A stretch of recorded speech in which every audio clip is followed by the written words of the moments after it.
ओम। शनिवार को हम सब ने सांख्य दर्शन के छठे अध्याय के 50वें सूत्र तक का पाठ किया था और वहां पर आत्मा की अनेकता के विषय में स्थापना की गई थी कि आत्मा एक नहीं है, अनेक हैं और अनेक आत्माएं इस संसार में अपने अपने किए हुए कर्मों का फल भोगती हैं। उस भोग का साधन प्रकृति है। प्रकृति के द्वारा जीवों के कर्मानुसार सृष्टि का निर्माण होता है। परमात्मा के नियमों में ये सृष्टि चलती है और इस सृष्टि में ही जो जीव मनुष्य शरीर में होते हैं वो इस प्रकृति के ही सहयोग से बुद्धि आदि साधनों के द्वारा अपने अपवर्ग का प्रयत्न करते हैं। तो ये सारे के सारे सिद्धांत हमने इस अध्याय में अब तक समझे। आगे कहा, प्रश्न किया, इस प्रकार आत्मा की अनेकता सिद्ध हो जाती है, तब जिन शास्त्रीय वाक्यों में आत्मा की एकता का वर्णन प्रतीत होता है उनका क्या समाधान होगा। तो वहां कपिल मुनि कहते हैं, न श्रुति विरोधो रागिणाम वैराग्याय तत्सिद्धे। उन्होंने कहा न श्रुति विरोध, आत्मनात्व का श्रुति के साथ कोई विरोध नहीं है। आत्मा के नानात्व माने बहुत होने का, असंख्य होने का श्रुति से कोई विरोध नहीं है। रागिणाम रागी जनों के वैराग्याय वैराग्य के लिए, तत्सिद्धे एकत्व कथन की सिद्धि से। आत्मा की अनेकता का निश्चय उन शास्त्रीय वाक्यों से कोई विरोध नहीं रखता जिनमें आपाततः एक्सेप्शनली आत्मा की एकता का वर्णन प्रतीत होता है।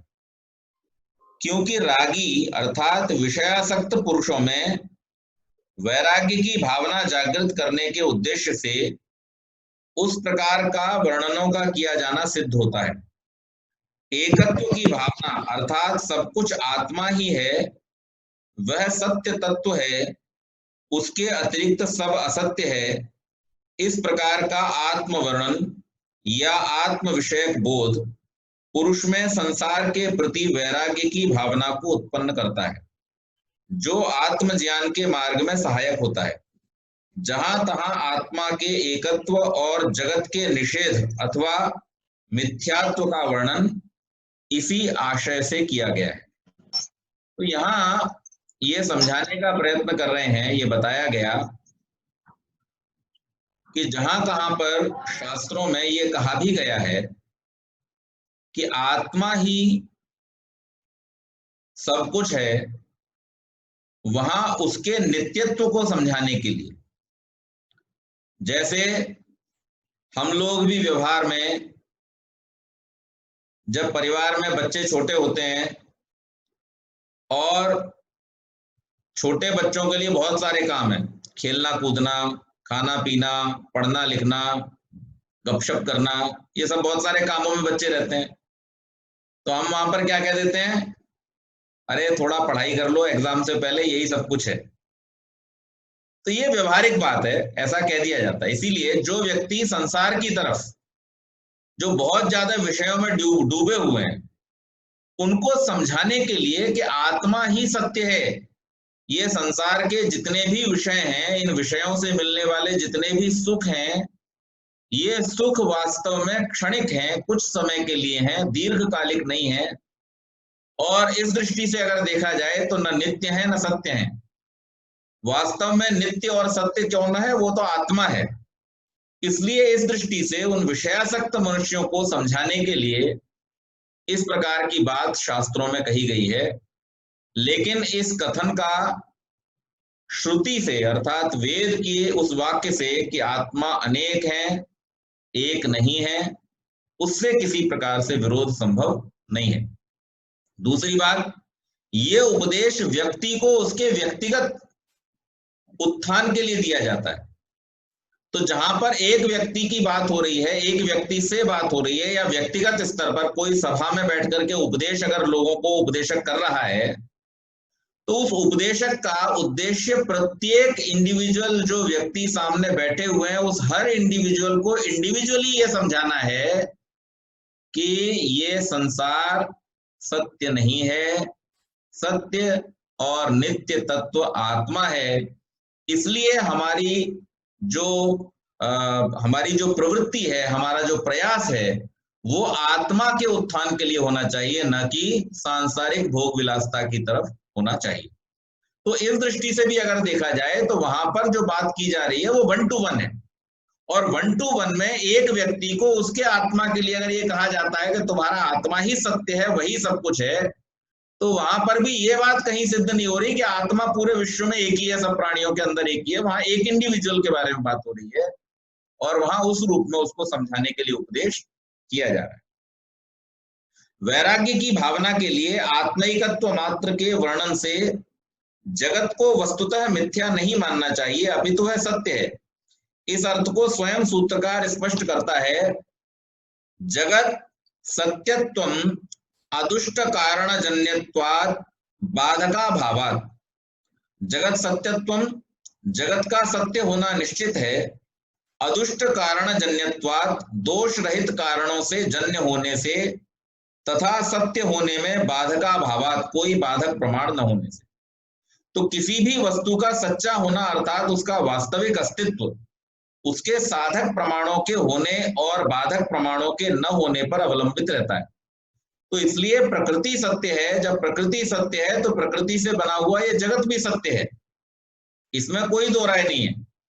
वहां दोनों भ्रम दूर करते हुए कपिल मुनि कहते हैं कि न तो हमारा प्रयोजन ये कहने का है कि जगत वास्तव में मिथ्या है, और ना ही हमारा प्रयोजन ये कहने का है कि उन सब में आत्मा एक ही है, अपितु हम वैराग्य भावना के उद्भाव के लिए अगर शास्त्रों में ये समझाया गया है, अन्य वैदिक ग्रंथों में, उपनिषद आदि में उदाहरणों के माध्यम से ये समझाया भी गया है कि कहीं पर ऐसा कह दिया गया कि भाई जगत ही सत्य नहीं है, आत्मा ही सत्य है, एक आत्मा की रक्षा करो।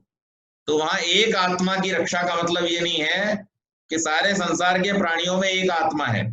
वहां पर यह कहा जा रहा है कि आपके अंदर जो आपका एक आत्मा है उसकी आप रक्षा करो, उसको आप उसके उत्थान के लिए आप प्रयास करो। तो यहां पर उसके कथन को इस प्रकार से समझना चाहिए।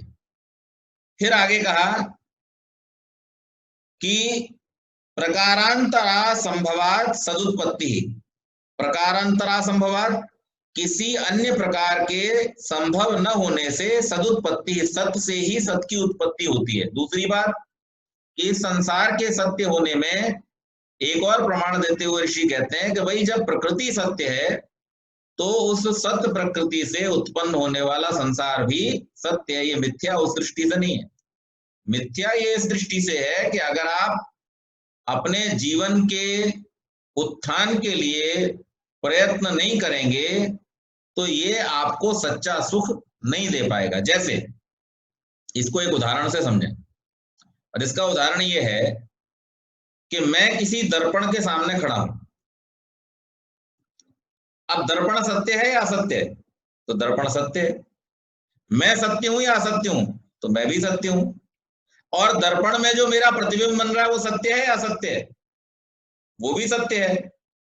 किस भी चीज का आप नकार नहीं सकते, तीनों की तीनों चीजें क्या है? सत्य हैं। मैं हूं इसलिए मेरा प्रतिबिंब है, अगर मैं नहीं होऊंगा तो मेरा प्रतिबिंब भी नहीं होगा। तो वहां ये तीनों चीजें सत्य हैं। लेकिन वास्तव में जब हम इसका विश्लेषण करने के लिए जाएंगे, इसकी एनालिसिस जब हम करेंगे तो हमें पता चलेगा कि मैं चूंकि दर्पण के सामने खड़ा हूं इसलिए मेरा प्रतिबिंब दर्पण में बन रहा है।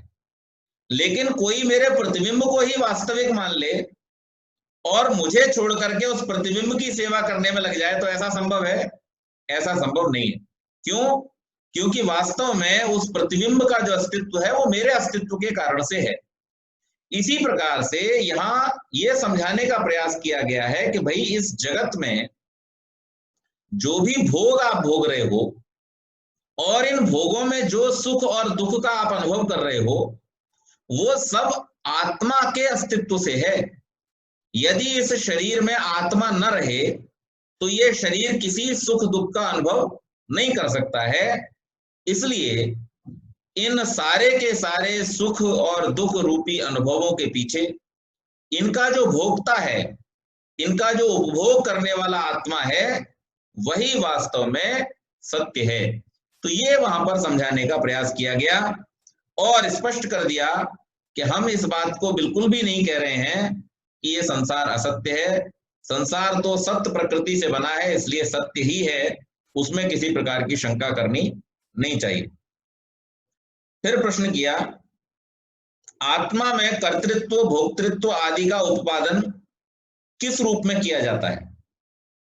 आत्मा कर्ता है और भोक्ता है, उसको किस प्रकार से प्रतिपादन किया जाता है? तो सूत्रकार ने फिर यहां पर बतलाया, अहंकारः कर्ता न पुरुषः।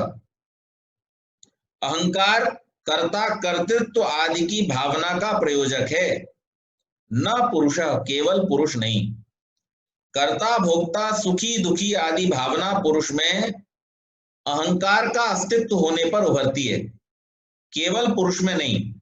बुद्धि अथवा अहंकार अंतःकरण के संपर्क से पुरुष कर्तृत्व भोक्तृत्व सुख दुख आदि का अनुभव करता है।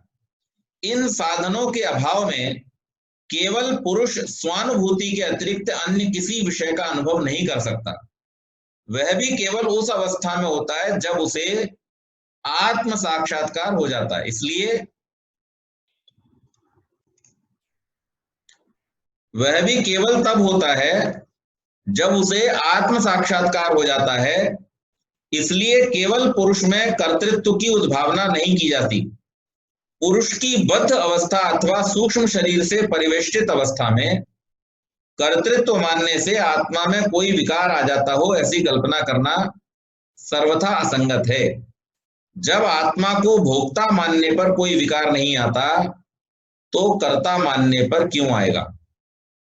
अब यहां पर ये जो पूछा गया कि आत्मा का कर्तृत्व और भोक्तृत्व भाव, इसको आप किस प्रकार से देखते हैं? तो कपिल मुनि उत्तर देते हैं कि ये जो कर्ता भाव और भोक्ता भाव है, ये किस कारण से है?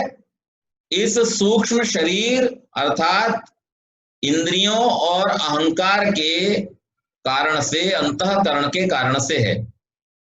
जब तक मन बुद्धि चित्त और अहंकार ये आत्मा के साथ होते हैं तभी तक उसमें कर्म करने की प्रवृत्ति और उसके अनुरूप जो उसको भोग मिलते हैं उनसे सुख और दुख का अनुभव होता है। जब इंद्रियां और अंतःकरण छूट जाते हैं तो आत्मा जो है वो किसी प्रकार से भी दुख आदि का अनुभव नहीं करता है। तो वो स्थिति कब आती है? तो हम पहले ही बता चुके हैं, आत्म साक्षात्कार की अवस्था में वो स्थिति आती है कि जब सूक्ष्म शरीर से आत्मा की छुट्टी हो जाती है, अर्थात मुक्ति हो जाती है।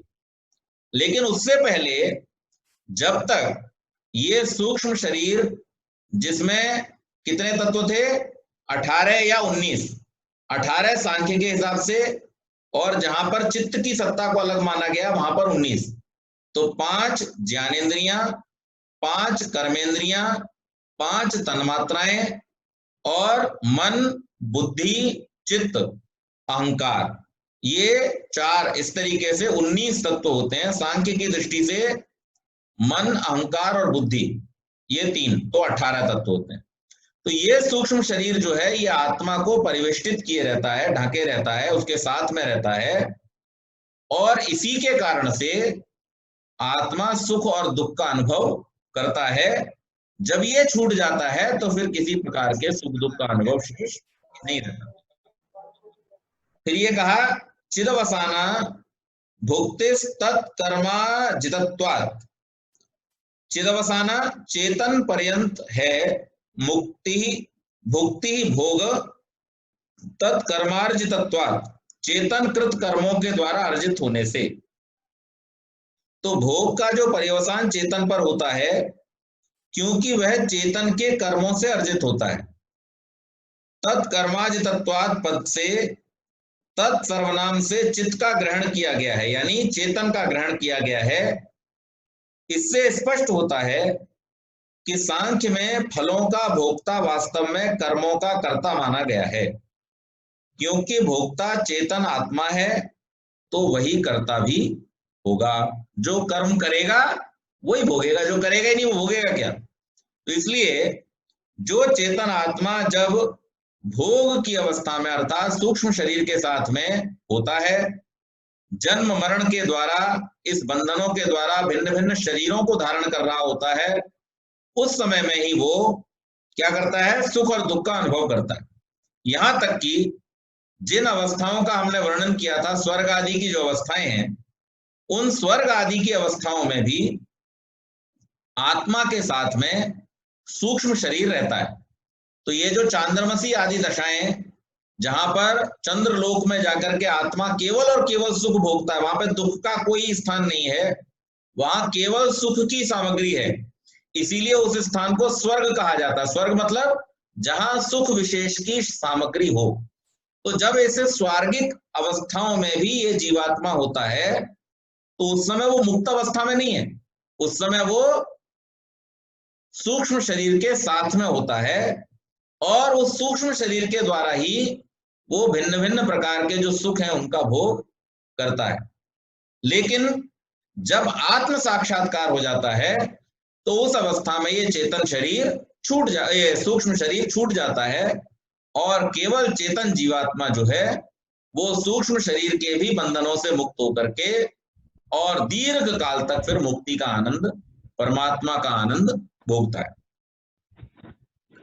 आगे कहा, विभिन्न कर्मानुष्ठान से उनके फलों को भोगने के लिए आत्मा की जो विविध योन्यंतरों अर्थात लोक लोकांतरों में संभावित गति मानी गई है, वह आत्मा के बंध की अवस्था है। उस गति को प्राप्त होकर भी आत्मा जन्म मरण आदि के अनुक्रम से छुटकारा नहीं पाता। कल के व्याख्यान में जिसमें हमने पंचाग्नि की चर्चा की थी, और उससे पहले जो मृत्यु के उस पार एक व्याख्यान हमारा हुआ था, उसमें भी हमने इस जन्म और मरण की जो गति है और जिन अवस्थाओं में आत्मा का तुरंत मरण के बाद जन्म नहीं होता, वहां पर किस प्रकार की गतियां आत्मा की होती हैं, उसके विषय में हमने जो चर्चा की थी। तो वहां से आप रेफर करके ये जान सकते हैं कि किस प्रकार से एक शरीर छोड़ने के बाद पुण्य कर्मों का फल भोगने के लिए आत्मा किस प्रकार से भिन्न भिन्न लोकों में सुखों को भोगता है। लेकिन वास्तव में वो सुखों की अवस्था भी उसकी मुक्त अवस्था नहीं है। शरीर, भौतिक शरीर, या जिसे कहना चाहिए स्थूल शरीर से तो वो मुक्त है, लेकिन सूक्ष्म शरीर वहां पर भी उसके साथ में रहता है।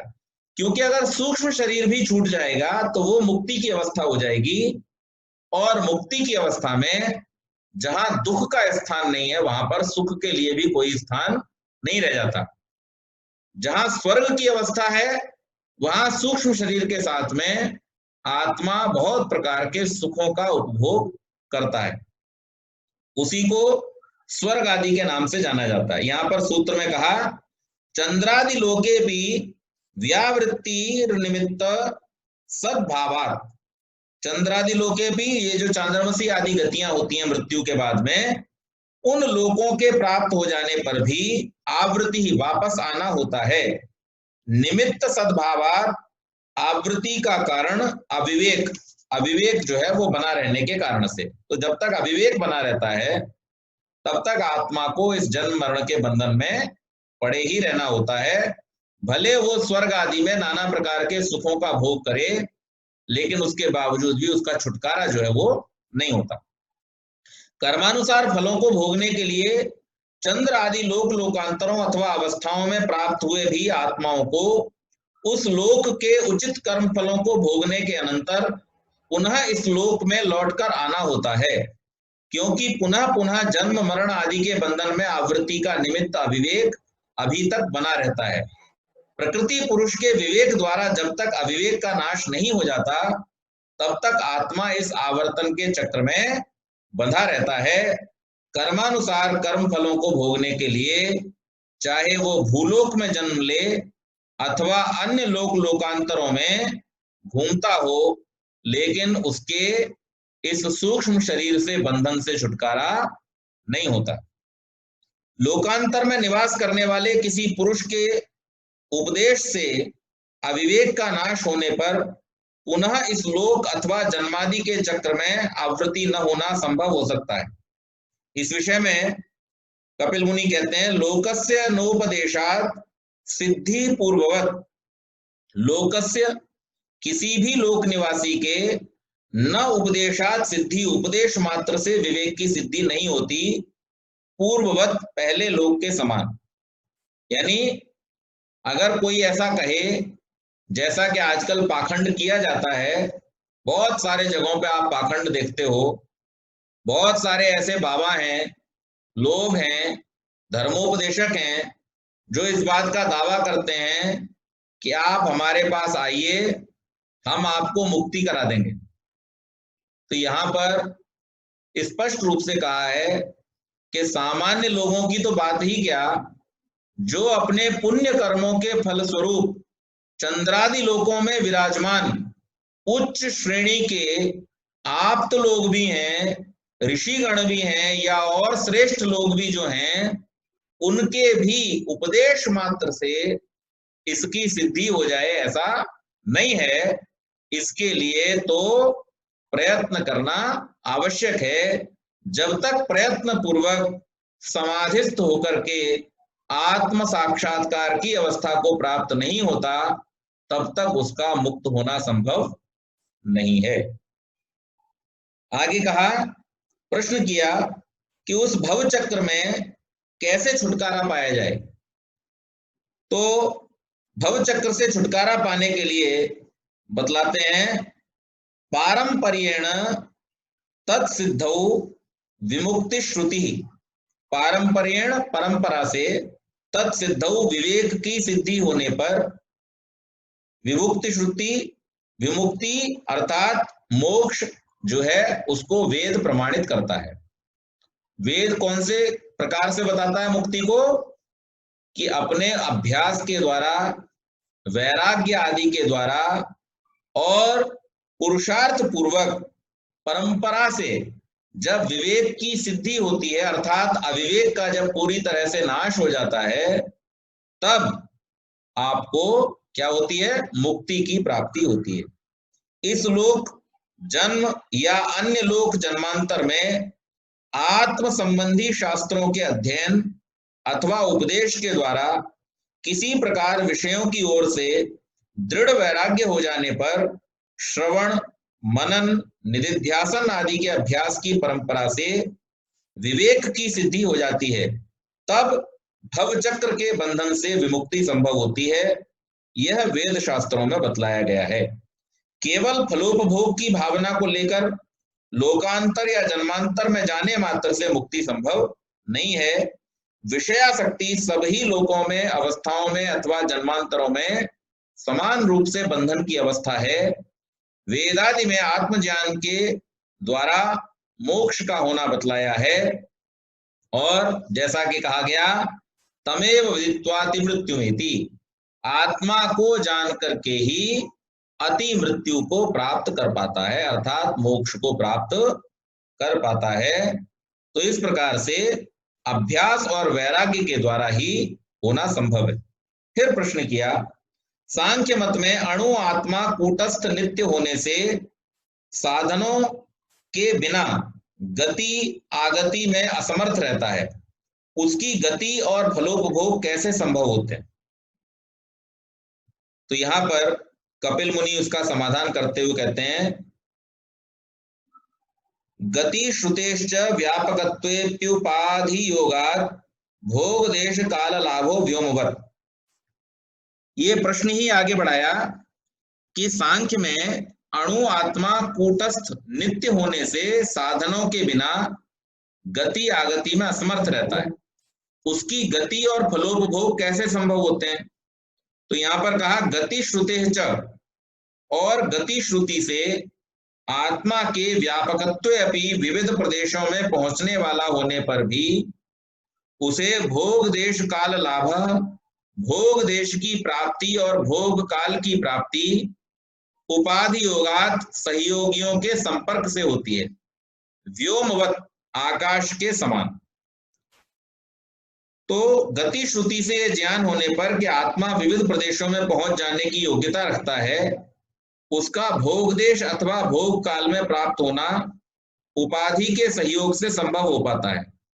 उपाधि का अभिप्राय सहयोगी अथवा साधन भूत तत्व है, यानी जैसे आत्मा के साधन तत्व क्या है? सूक्ष्म शरीर, स्थूल शरीर आदि क्या है? इसके साधन है। यद्यपि उपनिषद आदि में आत्मा की गति का वर्णन है, पर वह अपने साधनों के सहयोग में गति कर पाता है। जैसे आकाश का कार्य प्रत्येक वस्तु को अवकाश देना है, पर केवल इतने से प्रत्येक वस्तु आकाश में निर्बाध गति नहीं कर सकती जब तक कि उसकी गति के साधन उपस्थित न हो। तो यहां पर यह कहा गया है, ये प्रश्न किया गया कि ये इस प्रकार से जब तक इसके साधन नहीं होते हैं तब तक कैसे संभव है? तो इस प्रश्न को इस रूप में यहां पर समझाने का प्रयास किया गया कि जैसे आकाश में, अब कहने को तो आकाश पूरा खाली पड़ा है और पक्षी जो होते हैं, चिड़िया आदि जो हैं, वो क्या करते हैं? पंख फड़फड़ाते हैं और उड़ जाते हैं। हवाई जहाज इंजन स्टार्ट किया, उड़ जाता है।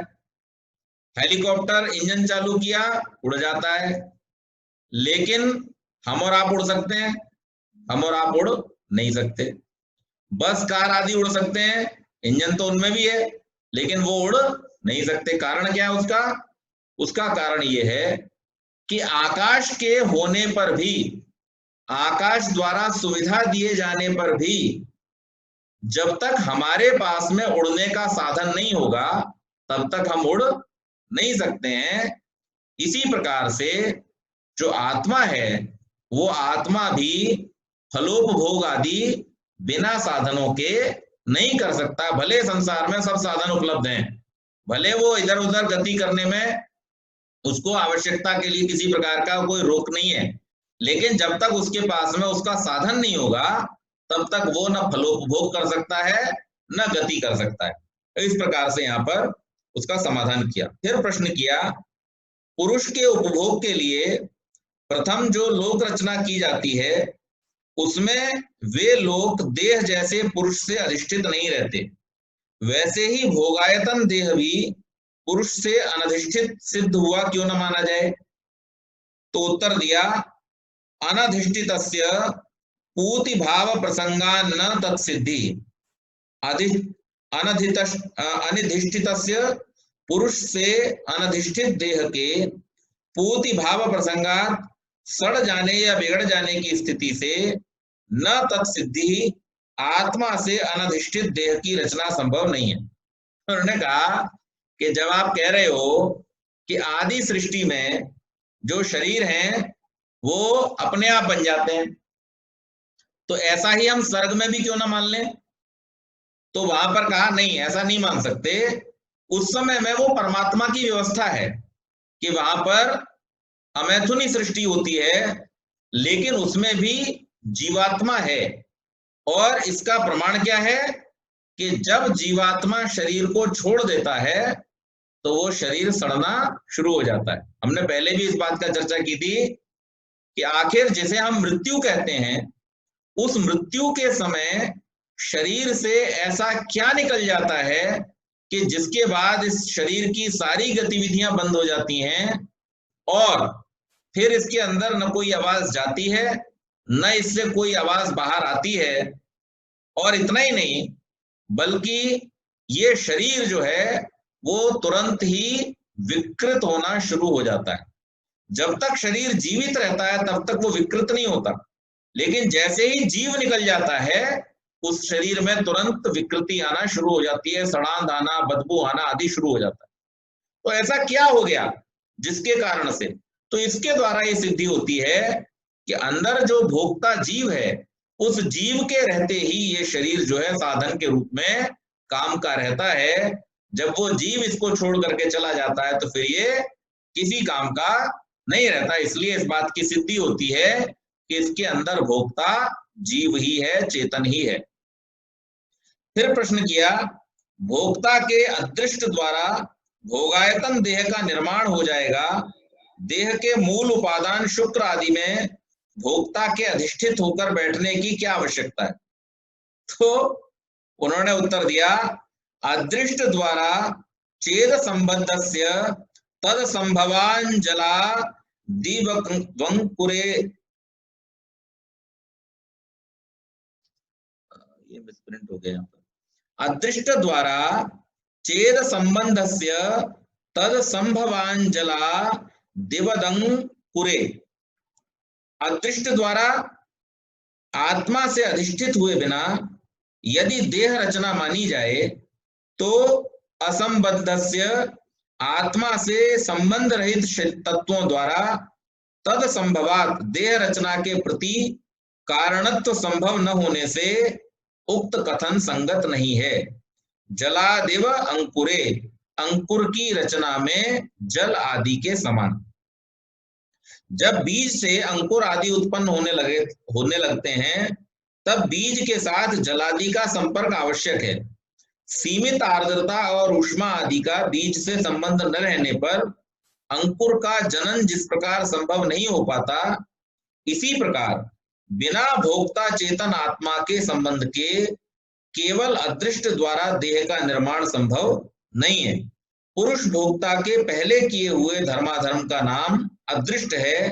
वे भोक्ता के उपभोग के लिए प्रत्येक रचना में निमित्त रहते हैं।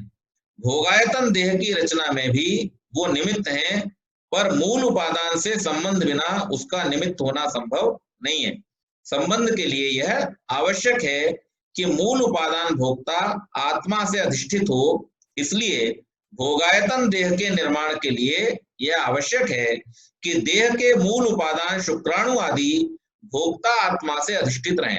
यहाँ पर इन्होंने कहा कि चलो ठीक है, एक बार मान लिया कि शरीर में, लेकिन उसके बाद जो एक शरीर से दूसरे शरीर की रचना होती है सर्ग काल में, तो वहां तो ऐसा माना जा सकता है कि भाई एक शरीर था, उस शरीर से दूसरा शरीर बन गया, उस शरीर से तीसरा शरीर बन गया, तीसरे से चौथा बन गया। इस तरीके से आरंभ में ये मान लिया कि परमात्मा मैथुनी सृष्टि करके बनाते हैं और इसको आत्मा से अधिष्ठित करते हैं, लेकिन जब एक बार शरीर के अंदर वो प्रक्रिया शुक्र आदि का निर्माण होने लगा, तो फिर बार बार उसमें आत्मा को मानते रहने का क्या मतलब है? तो उसका समाधान करते हुए कहते हैं कि नहीं, हर शरीर का निर्माण केवल और केवल शुक्र के द्वारा नहीं हो सकता। उसके लिए उस शुक्र में आत्मा का संयोग होना आवश्यक है। अगर शुक्राणु में आत्मा प्रवेश नहीं करेगा तो फिर वो भ्रूण में जाकर के शरीर का निर्माण नहीं कर सकेगा। तो इस प्रकार से ये जो शुक्राणु के द्वारा और अंडाणु के द्वारा जो भ्रूण का निर्माण की प्रक्रिया है, लाखों शुक्राणुओं में से एक कोई शुक्राणु जिसमें आत्मा संयुक्त होता है, वो जाकर के संतान का निर्माण कर पाता है। सारे शुक्राणु आत्मा का संयोग नहीं प्राप्त कर पाते और इसलिए सबसे संतान का निर्माण, अन्यथा असंख्य संतानों का निर्माण हो जाएगा, लेकिन ऐसा नहीं होता है। तो यहाँ पर वो बताने का प्रयास किया गया कि सृष्टि के क्रम में भी जो संतान के निर्माण की प्रक्रिया है, उसमें भी पहले पुरुष में उस शुक्राणु के अंदर आत्मा का संयोग होना आवश्यक है। अगर आत्मा संयुक्त नहीं होगा तो उससे शरीर की रचना या नए जीव की, नए प्राणी की रचना होना संभव नहीं है। फिर इसी में प्रसंगवश आगे एक और सूत्र देते हैं, निर्गुणत्वात् तदसंभव वादंकार धर्मा हीयते। निर्गुणत्वात् तदसंभवात् अहंकार धर्मा हीयते। आत्मा के निर्गुण होने से उसमें संभव न होने के कारण निश्चय पूर्वक ये धर्माधर्म आदि अहंकार के संयोग होने से होने वाले धर्म है। आत्मा तो निर्गुण है, आत्मा में तो ये धर्माधर्म का कोई चक्कर है नहीं।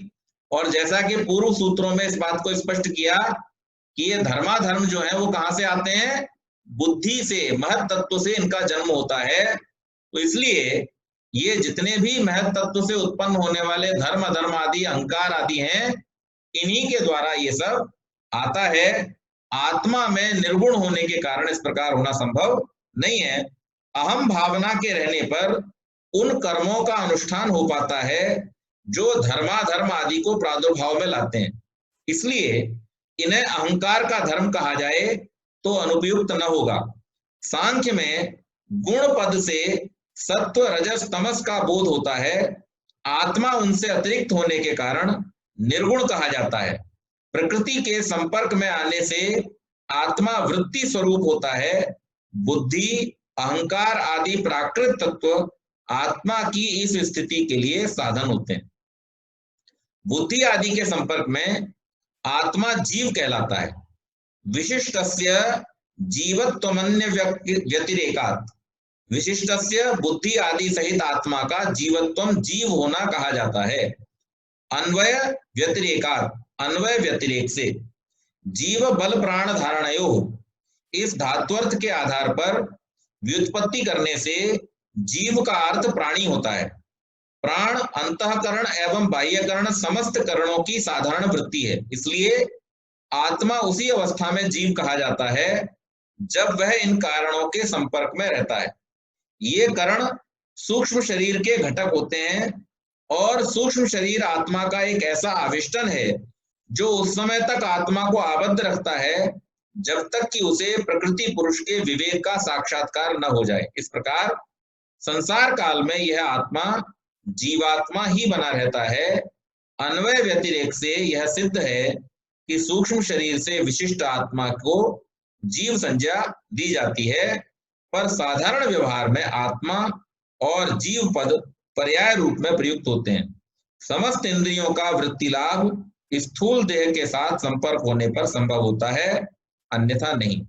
तो यहां पर एक और बात को स्पष्ट किया गया है कि जब प्राणों के द्वारा जीव अर्थात आत्मा जो है, जब वो इस सूक्ष्म शरीर को धारण करता है तब उसकी संज्ञा जीव होती। जीवो प्राणी धारणा, प्राण को धारण करके जब वो सूक्ष्म शरीर को धारण करता है और इसके करणों को अर्थात अंतःकरण, सूक्ष्मकरण, बाह्यकरण, इनको जब धारण करता है तो तब उसकी संज्ञा क्या होती है, जीव होती है।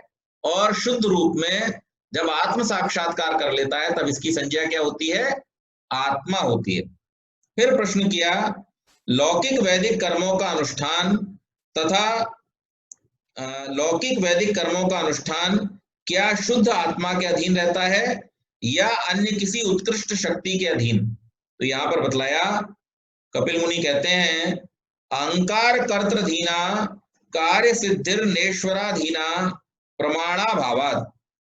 अहंकार कर्तृधीना, अहंकार आदि युक्त कर्ता के अधीन कार्य सिद्धि, क्रिया की सिद्धि होती है, न ईश्वराधीना, ईश्वर के अधीन नहीं, प्रमाणा भावात, इसमें प्रमाण न होने से। यानी संसार में जो कर्म जीव करता है वो उसके अधीन है। अहंकार युक्त कर्ता के अधीन कार्य की सिद्धि रहती है, अन्य किसी ईश्वर आदि के अधीन नहीं। लौकिक वैदिक आदि समस्त कार्यों का संपादन अहंकार विशिष्ट कर्ता अर्थात जीवात्मा के अधीन रहता है। इन कार्यों में आत्मा की प्रवृत्ति तभी संभव हो सकती है जबकि वह अहम भावनाओं से युक्त अर्थात अंतःकरण से युक्त होता है, भोगों के प्रति उसका आकर्षण बना रहता है। एष ह्येवैनं साधु कर्म कारयति तम यमेभ्यो लोकेभ्यो उन्नीपते एष एवैनं साधु कर्म कारयति तम यमहो निनीशते। ये कौशिक की ब्राह्मण में है। इसमें कहा गया है कि यदि कोई ऐसा कहे कि ये सब प्रवृत्तियां ईश्वर के अधीन हैं, वह जैसा चाहता है कराता है, तो वह असंगत होगा। यदि ये सब प्रवृत्तियां ईश्वर के अधीन हैं तो जीवात्मा को इनके फलों का मिलना न्याय संगत नहीं होगा। ये चर्चा हमने 2 दिन पहले भी की थी कि संसार में कुछ लोग ये कहते हैं कि जो कुछ हो रहा है सब परमात्मा करा रहा है। परमात्मा कुछ कराता नहीं है। परमात्मा इस संसार की व्यवस्था इस रूप में करता है कि जैसे जैसे कर्म जीव करते हैं उन कर्मों के अनुसार उनको फल प्राप्त होते हैं। परमात्मा का काम कर्म करने के बाद का है, कर्म करने से पहले का नहीं है। आप कर्म करने में स्वतंत्र हैं, लेकिन जब आप कर्म कर देते हैं तो उसके बाद आप फल के बंधन में पड़ जाते हैं, वहां परमात्मा की व्यवस्था के आप अधीन हो जाते हैं। तो अगर कोई ऐसा कहे कि हमसे कराया परमात्मा ने, तो ये गलत है। कराया परमात्मा ने नहीं, किया आपने, लेकिन जो भी आपने किया है उस किए हुए का फल आपको परमात्मा निश्चित रूप से देता है। तो इसलिए यहां पर कहा है कि जो भी अच्छे और बुरे कर्म है संसार में, मनुष्य आदि जो भी कर्म करते हैं, उन मनुष्यों के द्वारा किए जाने वाले समस्त कर्मों का जो कारण है वो वो स्वयं है, और उनके कर्मों के अनुसार फल देने का काम ईश्वर करता है। यहां पर ऐसा ना समझा जाए कि ईश्वर के अधीन सब व्यवस्था है और ईश्वर जैसा चाहता है वैसा कराता है, तो वो कराता नहीं है, वो फल देता, भोगाता है। फिर प्रश्न किया, सर्ग रचना में पहले पुरुषार्थ को निमित्त कहा है और यहाँ जीवात्मा के धर्माधर्म को, क्या इनमें कोई विरोध नहीं है? तो उत्तर देते हुए कहते हैं, अदृष्टो भूतिवत समानत्वम। अदृष्टो भूतिवत, अदृष्ट से उद्भव की तरह, समानत्वम, पुरुषार्थ से उद्भव का कहना समानता रखता है। जीवात्मा के अदृष्ट अर्थात धर्माधर्म से उद्भूति अर्थात सर्ग रचना का जिस प्रकार कथन है, उसके समान ही यह कथन है कि पुरुषार्थ निमित्त से यह सर्ग है। यह सर्ग पुरुषार्थ निमित्तक है, पुरुष के प्रयोजन को पूरा करने के लिए इसकी रचना होती है, इसलिए वह इसमें निमित्त है, और पुरुष के लिए धर्माधर्म इस रचना में निमित्त है। इन दोनों कथनों में कोई भेद नहीं है। तो यहाँ पर पहले जो कहा गया था कि जो प्रकृति से सर्ग की रचना होती है, और अब जो ये कहा गया कि भाई जीवों के जो कर्म हैं वो कर्म भी इस संसार की निर्मिति में कारण है, तो यहाँ पर प्रश्न किया ये एक दूसरे को काटने वाली बात नहीं है? तो उन्होंने कहा नहीं, बिल्कुल काटने वाली बात नहीं है, क्योंकि जिस रूप में प्रकृति से संसार की रचना कही गई थी वो उसके कारण अर्थात उपादान होने के रूप में कही गई थी, लेकिन जीवों के जो कर्म है वो निमित्त हैं, उनकी वजह से रचना होती। जैसे किसी घोड़े का शरीर जो बना है वो किसी जीवात्मा के उस भोग को भोगने वाले कर्मों के अनुसार बना है। कीड़े का शरीर बना है, वनस्पतियां बनी हैं, या जितने भी संसार के भोग्य पदार्थ बने हैं, उन भोग्य पदार्थों और जो उनको भोगने वाले नाना प्रकार के जीवों के शरीर हैं, उन सब की रचना के पीछे उनके कर्म भी निमित्त हैं। इसलिए ये कहना एक दूसरे को काटता नहीं है कि इस संसार की रचना प्रकृति से हुई है और इस संसार की रचना जीवों के कर्मों से हुई है, दोनों ही हैं। जैसे परमात्मा निमित्त कारण है, इसी प्रकार से जीवों के कर्म भी इसमें कारण है, और इसी प्रकार से उपादान कारण जो इसका तात्विक कारण है वो क्या है? वो मूल प्रकृति है। तो इस प्रकार से इसमें किसी प्रकार का कोई विरोधाभास नहीं है। फिर से प्रश्न किया, लौकिक वैदिक कर्मानुष्ठानों में प्रवृत्ति के लिए जैसे अहम भावना निमित्त है, वैसे ही प्रकृति पुरुष विवेक रूप स्थिति की प्राप्ति के लिए क्या निमित्त होगा?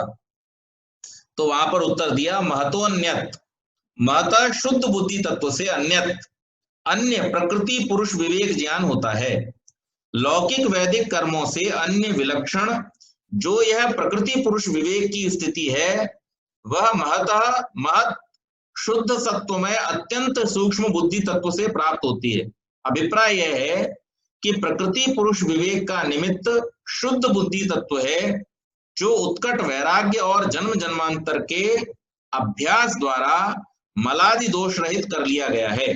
जब तक बुद्धि तत्व मलिन रहता है और विषयों की ओर आसक्ति बनी रहती है, तब तक परम पुरुषार्थ प्रकृति पुरुष विवेक का लाभ नहीं हो पाता। इसलिए मुमुक्षु को वह स्थिति प्राप्त करने के लिए तीव्र वैराग्य के साथ यम नियम आदि का यत्न पूर्वक पालन करना चाहिए, जिससे बुद्धि शुद्ध हो सके और विवेक रूप परम पुरुषार्थ का लाभ हो। तो उन्होंने बतलाया कि ये जो महत तत्व है ये साधन है, लेकिन किस रूप में? शुद्ध रूप में। नाना प्रकार की कुटिलताएं जो बुद्धि के साथ में जुड़ जाती हैं, नाना प्रकार के व्यवहार जो बुद्धि के साथ में जुड़ जाते हैं, या बहुत सारा सांसारिक जो पटाक्षेप हो जाता है, बहुत सारी इसमें परतें जो चढ़ जाती हैं सांसारिक ज्ञान की, उसके कारण से यह बुद्धि अपने शुद्ध रूप में न रह पाने के कारण से, छलादि दोषों से युक्त हो जाने के कारण से, ये हमें आत्मा का साक्षात्कार कराने का साधन नहीं हो पाती। लेकिन जब वैराग्य आदि के द्वारा, यम नियम के पालन के द्वारा इसको शुद्ध कर लिया जाता है, तो उस समय ये हमें उस आत्मा के स्वरूप का भान कराने में सफल होती है, सार्थक होती है और सहायक होती है। फिर प्रश्न किया, शास्त्र ने उपदेश किया कि प्रकृति पुरुष के विवेक ज्ञान से ज्ञानी पुरुष के लिए त्रिविध दुखों की अत्यंत निवृत्ति हो जाती है, परंतु पुरुष का प्रकृति के साथ संबंध किस निमित्त से होता है? तो यहां पर इसका समाधान करते हैं। कर्म निमित्त प्रकृते स्वस्वभावो प्यानादिर बीजांकुर्वत्। कर्म निमित्त प्रकृते स्वस्वामी भावोपि नादिर बीजांकुर्वत्। प्रकृते, प्रकृति का, स्वस्वामी भाव कर्म निमित्त, कर्म रूप कारण से होता हुआ अपि भी अनादि है, बीजांकुर्वत्, बीज और अंकुर के समान। यानी प्रकृति का और पुरुष के साथ में जो स्वामित्व भाव है या स्वस्वामित्व भाव है, वो कब से है? जैसे बीज पहले हुआ कि अंकुर पहले हुआ, ये एक अनादि प्रश्न है। इसी प्रकार से जो जीव और भोग का संबंध है, कर्म और उनके कर्मों के फलों का जो संबंध है, वो भी अनादिकाल से है। प्रकृति का पुरुष के साथ स्वस्वामी भाव कर्म निमित्तक होता हुआ भी बीजांकुर के समान अनादि है। प्रकृति भोग्य स्व है और आत्मा भोक्ता स्वामी है। प्रकृति विविध रूप में पुरुष के लिए भोग्य पदार्थ और भोग साधनों को उपस्थित करती है। यह सब संसार पुरुष के कर्मों के कारण होता है। कर्म निमित्तक होते हुए भी यह बीजांकुर के समान अनादि है। मतलब इस प्रश्न का इस रूप में उत्तर दे पाना असंभव है कि कब से कर्म के बंधन में आत्मा पड़ा या कब से वो प्रकृति के साथ में संपर्क में आया। ये एक अनादि प्रक्रिया है जो बहुत लंबे समय से चलती आ रही है और हमेशा चलती रहेगी। ये स्व स्वामी का जो संबंध है, ये अनादि काल से चला आ रहा है, इसी प्रकार से है और आगे भी अनंत काल तक इसी प्रकार से चलता रहेगा। जब तक जीवों के कर्म बने रहेंगे तब तक ये संसार चलता रहेगा, और वो जब तक उन कर्मों के बंधन में रहेंगे, लय के बाद प्रकृति, प्रकृति के बाद लय, ये सब होता रहेगा, लेकिन फिर भी वो इस संसार में जन्म मरण के बंधन में आते रहेंगे। जब उनको अपनी आत्मा के स्वरूप का, प्रकृति और पुरुष का विवेक हो जाएगा, उस समय में वो इन सब से छूट करके मोक्ष को प्राप्त कर लेंगे और तभी इस बंधन से छूट पाएंगे। फिर प्रश्न किया, प्रकृति के साथ आत्मा का संपर्क होने में कर्म को निमित्त मानने पर पुनः यह आशंका रह जाती है कि नित्य शुद्ध बुद्ध मुक्त आत्मा के लिए प्रेरित क्यों होता है, कर्म करने के लिए प्रेरित क्यों होता है। तो वहां पर परम ऋषि जो कपिल हैं, वो अपने इस प्रिय शिष्य को, जिसके द्वारा आपको इतने सारे प्रश्नों के उत्तर मिल रहे हैं, इसका नाम भी वहां पर दिया पंचशिख, उसका समाधान करते हैं कि अविवेक निमित्तो वा पंचशिख, अविवेक निमित्त वा अथवा अविवेक रूप कारण से आत्मा प्रकृति के संपर्क में आता है, ऐसा पंचशिख कहता है। प्रकृति के संपर्क में आत्मा के आने का मुख्य निमित्त अविवेक है। यह अविवेक भी अनादि है। बात यह है कि आत्मा जब तक स्वरूप का साक्षात्कार नहीं कर पाता, तब तक उसकी प्रकृति के साथ संपर्क की स्थिति बनी रहती है, और इसका कारण यह है कि आत्म साक्षात्कार का साधन भी प्रकृति के साथ संपर्क ही है। यह संपर्क भोग और अपवर्ग दोनों अवस्थाओं को आत्मा के लिए जुटाता है। इसलिए आत्मा की इस स्थिति का मुख्य आधार अविवेक समझना चाहिए। अविवेक ही प्रकृति और पुरुष के भेद का साक्षात्कार,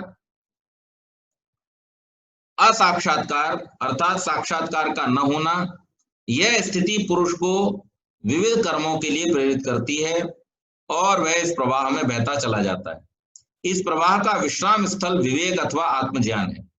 तो पंचशिख का उल्लेख यहाँ पर जो किया गया है, ये पंचशिख कपिल मुनि का शिष्य, और वो इस प्रकार के उनसे प्रश्न कर रहा है। तो फिर आगे एक और बात कही गई कि लिंग शरीर निमित्तक इति सनंदनाचार्य, लिंग शरीर निमित्त से प्रकृति पुरुष का संपर्क होता है, यह आचार्य सनंदन का कहना है। आचार्य सनंदन जो है वो कपिल मुनि के समकालीन ऋषि थे, और उनकी बात का यहाँ पर उदाहरण देते हुए कपिल मुनि लिख रहे हैं कि आचार्य सनंदन क्या कहते हैं। आचार्य सनंदन का विचार है कि प्रकृति पुरुष का स्वस्वामी भाव लिंग शरीर के कारण होता है। अविवेक रहते हुए भी कर्मानुष्ठान की स्थिति उस समय तक असंभव है जब तक कि आत्मा लिंग शरीर से आबद्ध नहीं हो जाता। अन्वय व्यतिरेक से यह सिद्ध होता है कि प्रकृति पुरुष का भोग्य भोक्तृभाव लिंग शरीर की उपस्थिति में ही संभव हो पाता है, इसलिए उसे निमित्त माना जाना चाहिए। तो इनकी बात के समर्थन में ये भी इसी बात को कहते हैं, वस्तुतः कर्म अथवा लिंग शरीर की प्रकृति पुरुष से भोग्य भोक्तृभाव के प्रति निमित्तता अनंतर भूमिका में आती है। इस स्थिति का मुख्य निमित्त अविवेक समझना चाहिए, पर कथित अन्य निमित्त भी अपने अपने स्थान पर आवश्यक महत्व रखते हैं। इनमें परस्पर किसी प्रकार के विरोध की कल्पना नहीं करनी चाहिए। इसीलिए इस शास्त्र का उपसंहार करते हुए कपिल मुनि क्या कहते हैं, यह अंतिम सूत्र इस सांख्य दर्शन का हम लोग पाठ करेंगे। यद्वा तद्वा यदुच्चिति पुरुषार्थस तदुच्चिति पुरुषार्थ। यद्वा तद्वा जो कोई भी निमित्त हो, तदुच्चिति पुरुषार्थ उसका उच्छेद होना पुरुषार्थ है। शास्त्र का आरंभ आचार्य ने त्रिविध दुखों की अत्यंत निवृत्ति रूप पुरुषार्थ का प्रतिपादन करते हुए किया था। विस्तृत शास्त्र में प्रकृति और पुरुष के स्वरूप का विवेचन तथा दुख निवृत्ति के उपायों का निरूपण किया गया। दुखों का अस्तित्व प्रकृति पुरुष के संपर्क से उभरता है, पर उस संपर्क को टाला नहीं जा सकता, यह अनिवार्य है। उसका सदुपयोग लेना ही श्रेयस्कर है, इसलिए वह संपर्क चाहे किसी निमित्त से हो, उसका उच्छेद करना ही लक्ष्य होना चाहिए। तो यह संपर्क तो होगा, यह अनिवार्य है। हम इस संसार में रहते हुए जब तक ये संसार का क्रम चल रहा है, भिन्न भिन्न सृष्टियों के होने पर, भले वो मुक्त आत्माएं हों, भले वो बद्ध आत्माएं हों, उन्हें इस संसार में आना तो है ही, लेकिन आवश्यक ये है कि हम अपने जीवन में इस बात को जितनी जल्दी समझ सकें, ये समझ जाएं कि ये संसार दुख का कारण है और हमारा इस मनुष्य जन्म में आना इस संसार के दुखों से बचने के लिए हुआ है। इसलिए जैसे भी प्रकार से जिन भी कारणों से हमारा संपर्क हुआ है, उन कारणों पर ध्यान न देते हुए अपने उच्छेद का उपाय, अपनी मुक्ति का उपाय प्रत्येक मनुष्य को करना चाहिए। और यहाँ पर इस सूत्र के साथ ही प्रथम सूत्र में जो प्रतिज्ञा की गई थी कि अथ त्रिविध दुखात्यंत निवृत्ति अत्यंत पुरुषार्थ, उस बात को सिद्ध करते हुए कपिल मुनि इस शास्त्र का यहाँ पर समापन करते हैं। तो आज हमारा ये सांख्य दर्शन यहाँ पर समाप्त होता है। आप सब लोगों ने सांख्य दर्शन का बहुत ही धैर्य के साथ में गंभीरता पूर्वक पाठ किया, इसके लिए आप सभी बहुत बहुत धन्यवाद के पात्र हैं। परमपिता परमेश्वर हम सबको शक्ति दे कि हमारे इन प्राचीन ऋषियों ने जिस भावना से इन शास्त्रों की रचना की है और हमको जो उपदेश अपने जीवन के अनुभवों से साक्षात्कार की भूमि पर हमको दिया है, अपने जीवन में उपयोग करते हुए अपनी मुक्ति का, इन दुखों से छूटने का उपाय कर सकें। इसी के साथ आज की इस चर्चा को हम समाप्त करते हैं। सांख्य शास्त्र यहाँ पर समाप्त होता है। बहुत बहुत धन्यवाद।